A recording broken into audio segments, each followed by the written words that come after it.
Sir Venkatareddy అన్న గారు national జియోగ్రఫీలో డిస్కవరీలో man versus wild అని వచ్చింది సార్. మీరు ఐడియా ఉందో లేదు చూసుకుంటారు.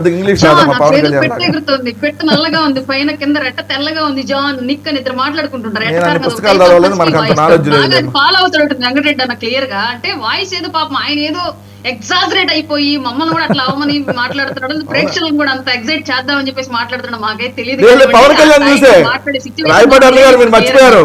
పవన్ కళ్యాణ్ చూసి ఆవేశం ఎట్లా ఒక్కొక్క డాషుల్ని చెప్పులు మరి ఆ ఎమోషన్ రావాలి కదా. మీ నాయకుడు మరి అట్లానే మాట్లాడతాడు కదా, మరి మీకు ఆ భాషలో చెప్తే అర్థమైద్దని నేను ఆ భాషలో చెప్తున్నా. లేదు మామూలుగా చెప్పండి చెప్తా పర్లా. కాదు ఇట్లా అంటాము, కాదు ఇట్లా అంటాము.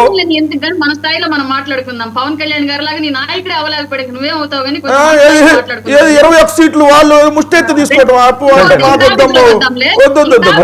మేము ఆ స్థాయికి వద్దులేమ్మా. మాకు ఆ ముష్టి 21 సీట్లు లాంటి వాళ్ళెత్తి ఇల్లెత్తి వద్దు ప్లీజ్. ఏమనుకోవద్దు, మేము ఆ స్థాయికి దిగలేదు. ఆకాశం మీద ఉమ్మేసినట్టే ఉంది కానీ అబ్బు ఓకే చెప్పండి సార్. నేను ఇందాక కూడా క్లియర్ గా చెప్పాను సార్. ఇప్పుడు వైసీపీ కార్పొరేటర్లు మేము కిడ్నాప్ అవ్వలేదని వాళ్ళే చెప్పారు. లేదు నిజంగా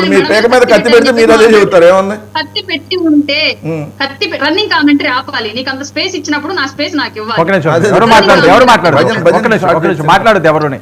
కామెంటరీ ఆపితే మాట్లాడితే ఇప్పుడు దాకా సార్ మెడ మీద కత్తి పెట్టి వీడియో రిలీజ్ చేయించారు అని చెప్పినట్టు ఇదే వెంకటరెడ్డి గారు. ఎందుకని సార్ ఇప్పటి వరకు కూడా బోమన కరుణాకర్ రెడ్డి గారి దగ్గరికి వెళ్ళి కాళ్ళు పట్టుకున్నటువంటి కార్పొరేటర్లు కౌన్సిలర్లు ఎందుకు పోలీస్ స్టేషన్ కి వెళ్ళి మమ్మల్ని కిడ్నాప్ చేశారు, మా మెడ మీద కత్తి పెట్టి వీడియో రిలీజ్ చేయించారని చెప్పేసి ఇప్పటి వరకు ఎందుకు కంప్లైంట్ ఇవ్వలేదు? ఇప్పటి వరకు ఆ విషయం మీడియాకి ఎందుకు చెప్పలేదు?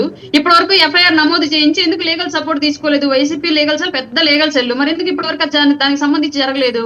అంటే వీళ్ళ లబ్ధి కోసం వీళ్ళు నిర్ణయాలు తీసేసుకుంటారు, మళ్ళీ అవసరానికి తగ్గట్టుగా వీళ్ళు ఇష్టం వచ్చినట్టుగా వీళ్ళు కూటమి మీద నిందలేసేస్తారు. ఇక్కడ క్లియర్ గా జరుగుతుంది ఏంటి అంటే వైసీపీ ఇప్పటికి కూడా అనుకూల డ్రామాలే ఆడుకుంటుంది అని చెప్పేసి మాకు అర్థమవుతున్న విషయం సార్.